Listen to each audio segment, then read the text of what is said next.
azken ipuin liburua bukatu nuenean, ez naiz ni bukatu nuenean, baneukan buruan beste asmo bat, beste narratibako beste proiektu bat, edo, bueno, behintzat narratiba idazteko asmoa, eta, bueno, hau ate joka zegoen, hor atera egin zait. Ezen, batean konturatu nintzen, gorputzak eskatzen ziren momentu horretan hau egitea zala. Eta, onartu nuenean, hori zala nik momentu honetan egin nahi nuena, edo barruak eskatzen zidana, bota nuen barrukoa, eta gero jarri nahi nintzen lehen gai horrekin lanean, eta horren emaitza da poesia liburua. Diferentea da, baina egia da gaiak eta nire beste liburuetan ere agertzen direnak dira. Ni idazle bera naiz eta badaude konstante batzuk hemen ere errepikatzen direnak.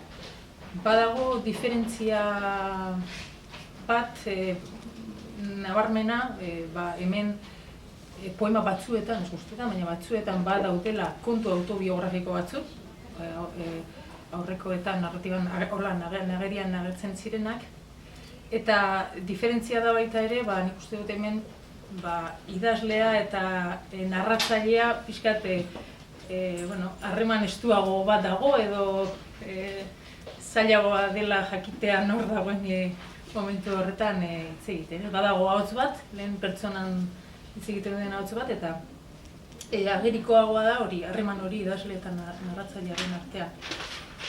Dena den, egia da, aurreko lanetan ere, hemen neu agertzen naiz, baina aurreko lanetan ere agertzen nintzen, pixkat mozorrotuago, pertsonai batzuen atzean, baina idazlea beti dago, ezta, idazten duen horren atzean.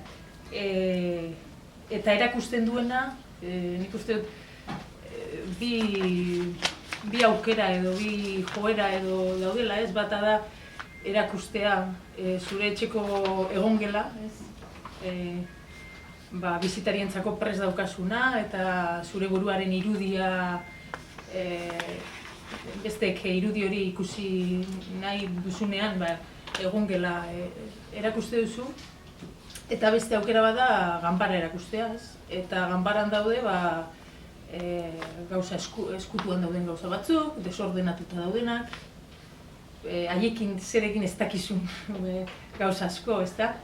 Eta nik irakurle bezala ere gustatzen ganbara erakusten duten lanak, eta nik uste dut liburu honetan jarri naizela pixka ganbarara begira bai, gauza horiei, ez?